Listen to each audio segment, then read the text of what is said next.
Guys எல்லாருக்கும் வணக்கம். இன்றைக்கி வந்து சாம்பாருக்குன்னே எழுதப்பட்ட காய்கள் இருக்கு இல்லையா, முள்ளங்கி, முருங்கைக்காய், மாங்காய், கத்திரிக்காயெல்லாம் அதெல்லாம் போட்டு தான் சாம்பார் பண்ண போகிறோம்.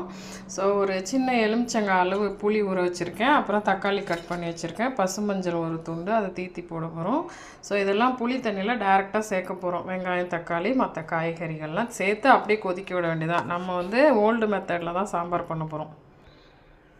ஸோ காய்ஸ், புளி தண்ணியில் எல்லாமே சேர்த்துட்டோம். சாம்பார் பொடி, உப்பு, மஞ்சள் பொடி, பெருங்காயம், கொஞ்சோண்டு வந்து பசுமஞ்சள் வந்து தேய்ச்சி கொட்டியிருக்கேன். மாங்காய் மட்டும் குழம்பு கொதிச்சப்போ சேர்க்க போகிறோம். பருப்பும் வேக வச்சு தனியாக சேர்க்க போகிறோம்.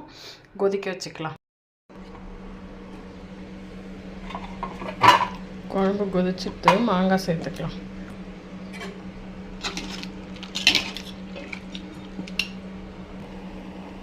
இந்த வேக வச்ச பருப்பும் பாசி பருப்பும் சேர்த்துக்கலாம் குழம்புல.